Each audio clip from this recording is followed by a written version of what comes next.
Good morning students, कैसे हो सब।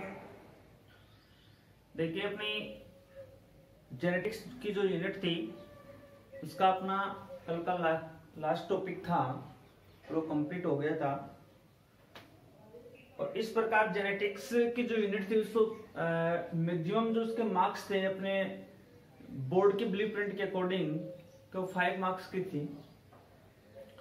आज अपन एक नई यूनिट के बारे में डिस्कस करने जा रहे हैं और अपनी नई यूनिट आती है उसकी जब अपन बात करते हैं तो नई यूनिट आती है भ्रूणिकी, यानी एम्ब्रियोलॉजी की जब अपन बात करेंगे यानी भ्रूणिकी की जब अपन बात करेंगे तो उसके अंतर्गत अपन को एक चीज देखनी होगी, एक बिंदु मुख्य रूप से ध्यान में रखना होगा कि कौन से महत्वपूर्ण जो बिंदु हैं। तो एम्ब्रियोलॉजी की अपन बात करते हैं तो उसके अंतर्गत देखिए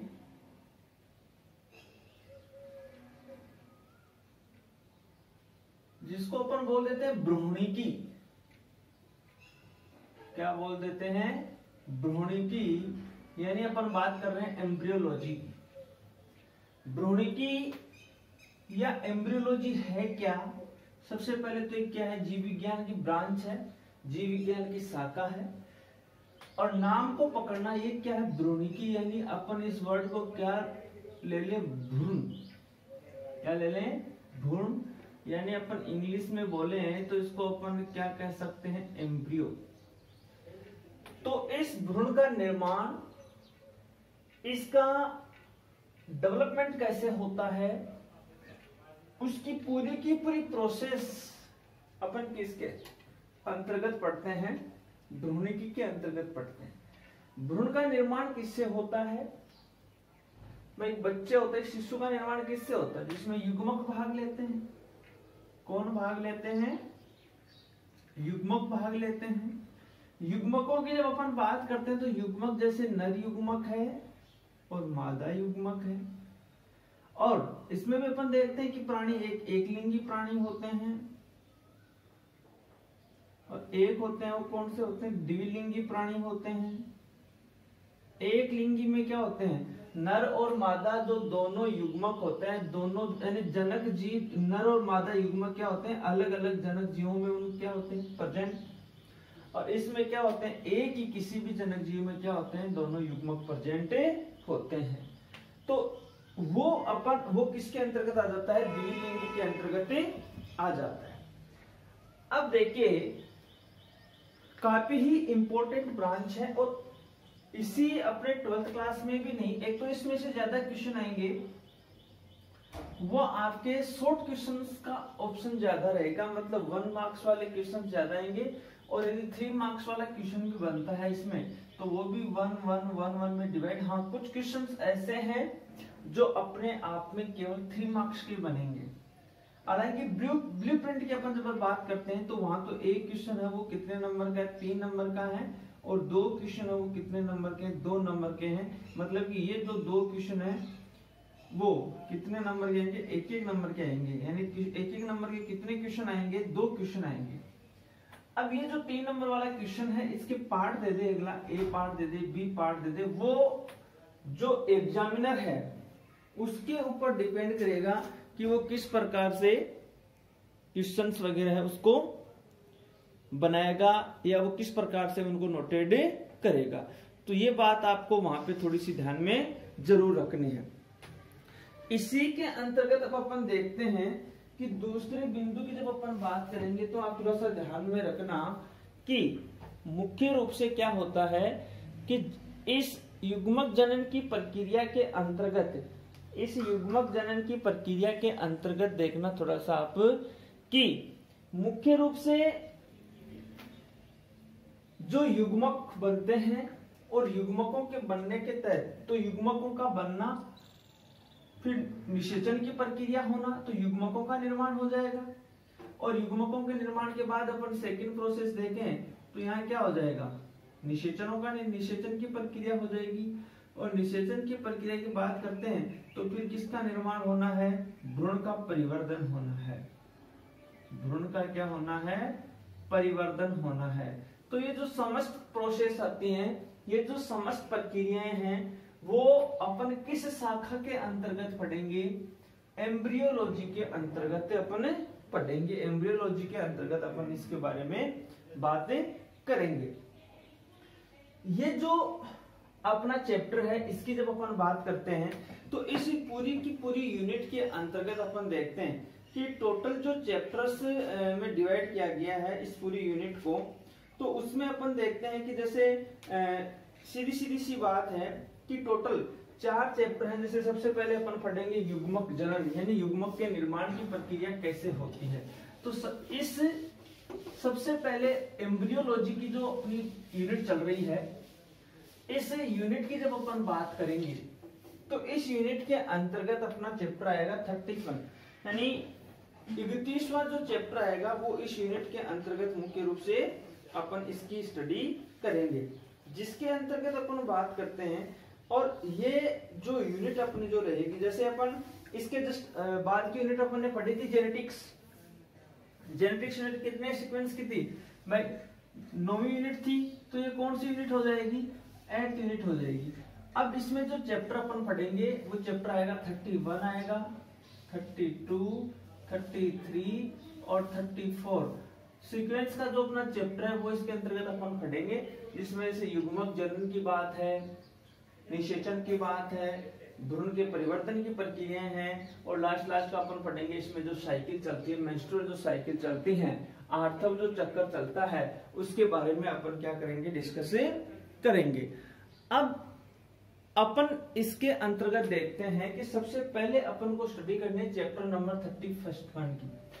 तो 31 नंबर का जो चैप्टर है वो है युग्मक जनन। कौन सा चैप्टर है? युग्मक जनन। चैप्टर का नाम मैं यहां लिख रहा हूं, युग्मक जनन। अब युग्मक जनन को अपन क्या बोलते हैं? गेमिटोजेनेसिस। क्या बोल देते हैं? गेमिटोजेनेसिस। तो ये युग्मक जनन क्या है, ये गेमेटोजेनेसिस क्या है, इसके बारे में अपन को थोड़ा सा ध्यान में रखना है। तो देखिए, नाम को थोड़ा सा पकड़िए आप। यहाँ क्या है? युग्मक। और युग्मक को अपन क्या बोलते हैं? गेमिट बोलते हैं। जनन, जेनेसिस मतलब एक प्रकार का क्या करना? निर्माण होना। तो सीधी सीधी सी शॉर्ट एंड स्वीट डेफिनेशन में लिख दूं कि युग्मकों के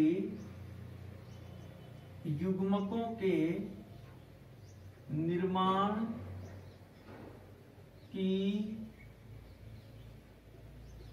प्रक्रिया, युग्मकों के निर्माण की प्रक्रिया क्या कहलाती है?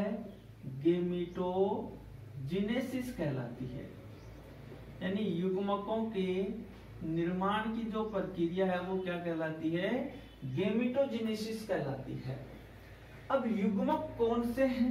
मैंने आपको बता दिए कि युग्मक मुख्य रूप से या तो होगा नर युग्मक, या तो क्या होगा? नर युग्मक होगा, या कौन सा युग्मक होगा? या युग्मक होगा मादा युग्मक होगा। तो या तो नर युग्मक है या मादा युग्मक है।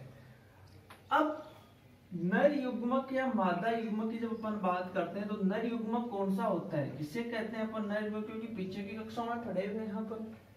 तो नर युग्मक की अपन जब बात करते हैं तो नर युग्मक का मतलब अपन क्या कह देते हैं? शुक्राणु, या अपन क्या कह देते हैं? स्पर्म, या क्या कह दो? शुक्राणु कह दो। और मादा युग्म की बात करते हैं तो अपन क्या कहते हैं? अंडाणु, या अपन क्या कह देते हैं? ओवम। तो ये क्या हो गया? या ओवा भी आता है बुकों में। तो नर और मादा युग्मकों के निर्माण की प्रक्रिया क्या कहलाती है? गेमेटोजेनेसिस कहलाती है, या युग्मक जनन कहलाती है। तो सीधी सीधी सी बात तो ये होगी भाई, युग्मक जनन किसे कहते हैं, गेमेटो जनन किसे कहते हैं? तो युग्मकों के निर्माण की प्रक्रिया क्या कहलाती है? युग्मक जनन कहलाती है। अब देखिए कैसे निर्माण होता है, कहाँ निर्माण होता है, वो अपन बात पढ़ते हैं। तो युग्मक जनन की प्रक्रिया के लिए क्या होती है? जो आद्य जनन कोशिकाएं होती हैं, तो आद्य जनन जो कोशिकाएं होती हैं उन कोशिकाओं में क्या होता है, युग्मक जनन की प्रोसेस होती है, वो क्या होती है, वहां से शुरू होती है। क्या होती है, तो वहां से शुरू होती है, मतलब युग्मकों के निर्माण की प्रक्रिया कहां से शुरू होगी, जनन कोशिकाओं से होगी। जिसको अपन ये भी बोल सकते हैं भाई ये प्रीमोर्डियल सेल्स हैं, या आप ऐसे बोल दीजिए कि ये कौन सी सेल्स हैं, एक प्रकार की जर्म सेल्स हैं। यानी जनन जो कोशिकाएं होती हैं, उन जनन कोशिकाओं से क्या निर्माण होना है, युग्मक जनन की प्रक्रिया शुरू होनी है। एक तो बात आप ये ध्यान में रखना कि अब इसकी थोड़ी सी डेफिनेशन अपन बदल सकते हैं कि आद्य जनन कोशिकाओं से युग्मकों के निर्माण की प्रक्रिया क्या कहलाती है, गैमेटोजेनेसिस कहलाती है। सीधी सीधी डेफिनेशन तो ये होगी, युग्मकों के निर्माण की प्रक्रिया क्या कहलाती है, गैमेटोजेनेसिस। लेकिन अब अपन डेफिनेशन को थोड़ा बदल दें तो क्या हो सकती है, आदि बोल दो चाहे आधे बोल दो, प्रीमोर्डियल बोल दो। तो आद्य जनन कोशिकाओं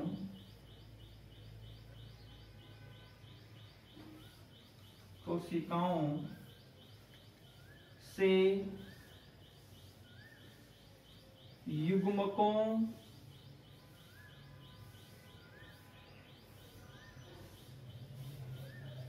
के निर्माण की प्रक्रिया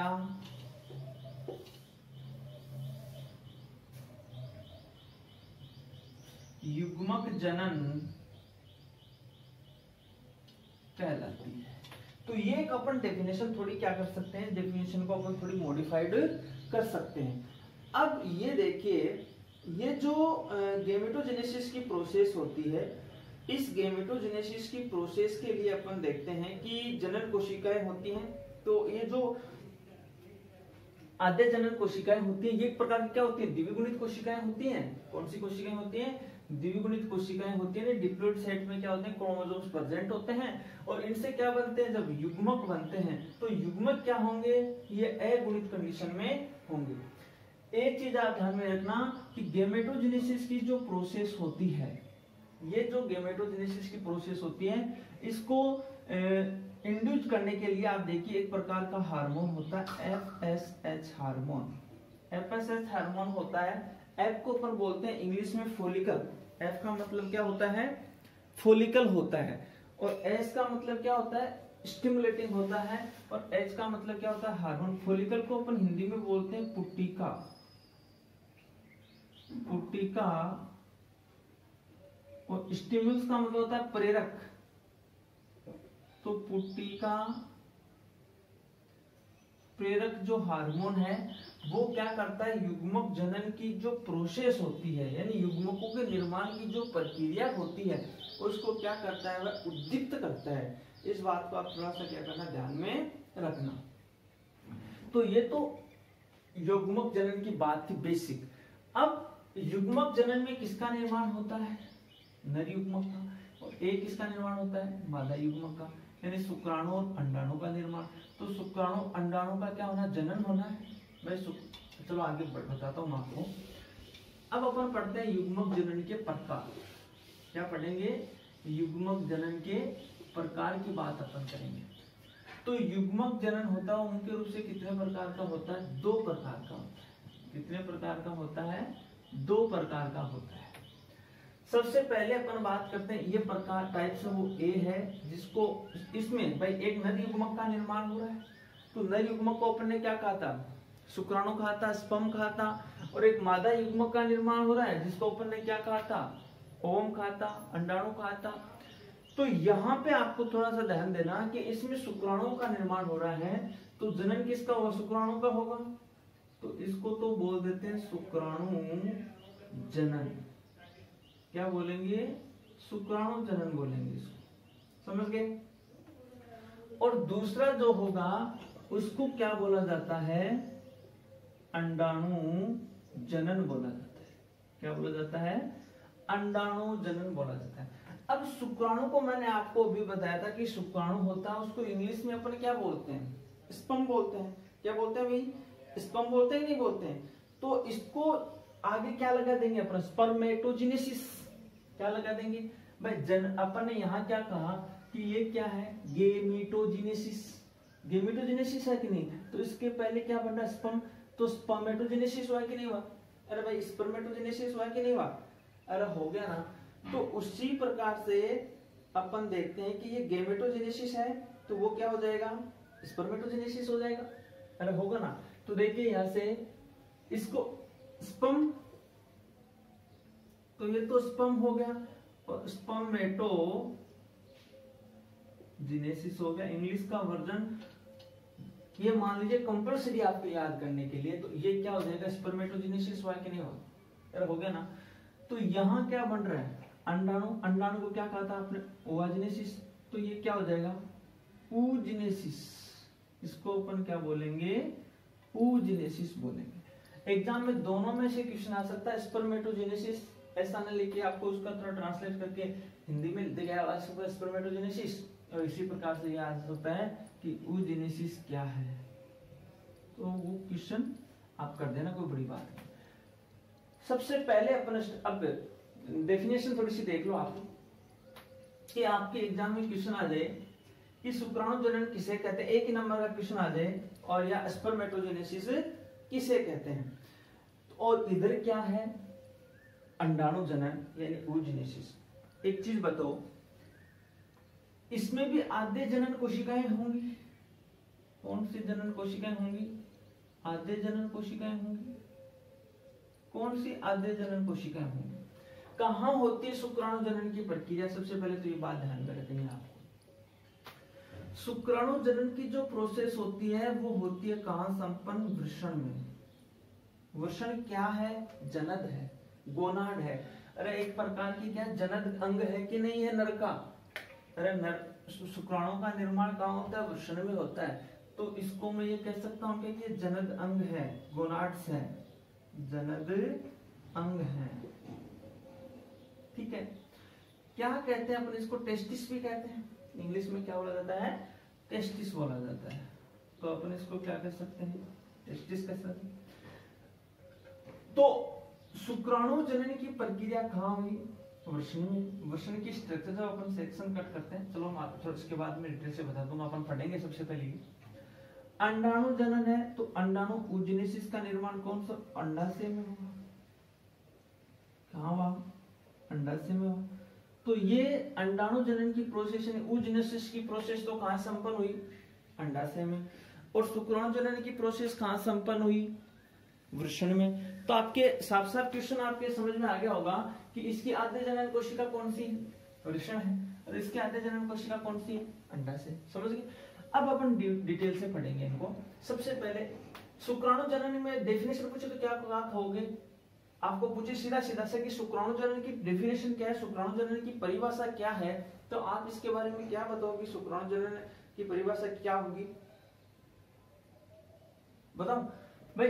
ये क्या है, वृषण है, वृषण में किसका निर्माण होगा, शुक्राणुओं का, लेकिन वृषण कौन सी कोशिका है, आद्य जनन कोशिका है, तो आपकी डेफिनेशन क्या होगी, वृषण की आद्य जनन कोशिकाओं से, वृषण की आद्य जनन कोशिकाओं से शुक्राणु के निर्माण की प्रक्रिया क्या कहलाती है, शुक्राणु जनन कहलाती है, समझ गए। अंडाशय के आद्य जनन कोशिकाओं से या प्री मोडियल सेल से अंडाणु के निर्माण की प्रक्रिया क्या कहलाएगी, अंड जनन कहलाएगी।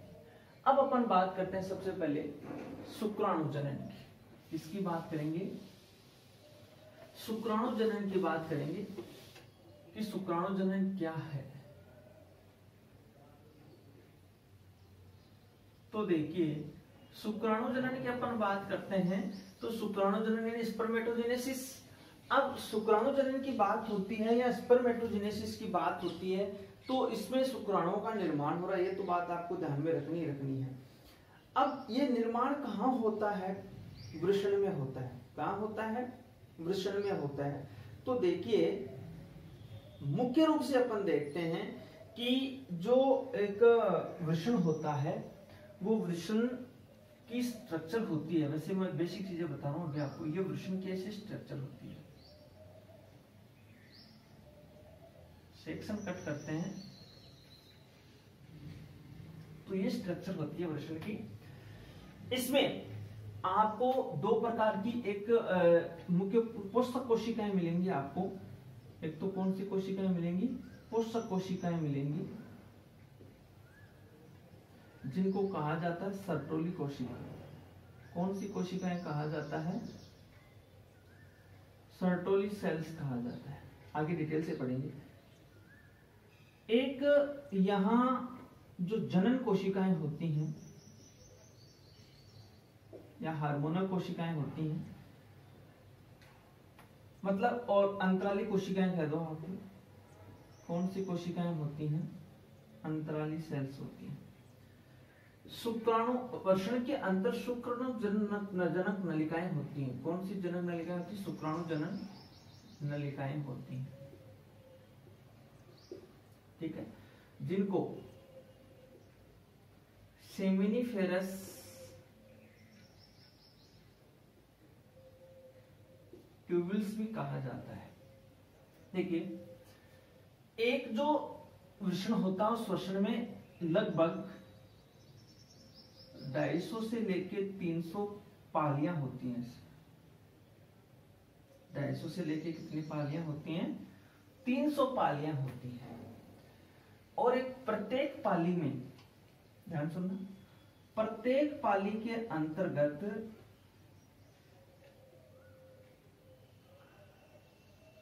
3 क्या पाई जाती हैं? शुक्रजनन नलिकाएं पाई जाती हैं, या अपन इसको ऐसे बोल देते हैं कि सेमिनिफेरस ट्यूबुल्स क्या होती हैं, वो इसके अंतर्गत पाई जाती हैं। तो ये जो शुक्रजनक नलिकाएं होती हैं, शुक्रजनक नलिकाएं होती हैं, ये एक पाली के अंतर्गत कितनी होगी? 3 होगी। तो आप देख लो, आप सीधी सीधी सी बात, 750 से ज्यादा शुक्रजनक नलिकाएं क्या होती है? पाई जाती हैं। और ये शुक्रजनक नलिकाएं होती हैं। इन्हीं शुक्रजनक नलिकाओं से क्या होता है? यहाँ पे युग्मकों के निर्माण की जो प्रोसेस है वो क्या होती है? शुरू होती है। तो ये तो अपनी जो मैं आपको बता दूं कि जो जनन कोशिकाएं होती हैं, यहाँ पे जो जनन कोशिकाएं होती हैं उनको अपन स्पर्मेटोगोनिया कोशिकाएं बोलते हैं। ये जनन कोशिकाएं होती हैं जो स्पर्मेटोगोनिया कोशिकाएं होती हैं, इनसे क्या होता है? आगे शुक्राणु के निर्माण की प्रक्रिया शुरू होती है। तो ये तो आज की बेसिक बातें थी। कल से अपन शुक्राणु जनन की पूरी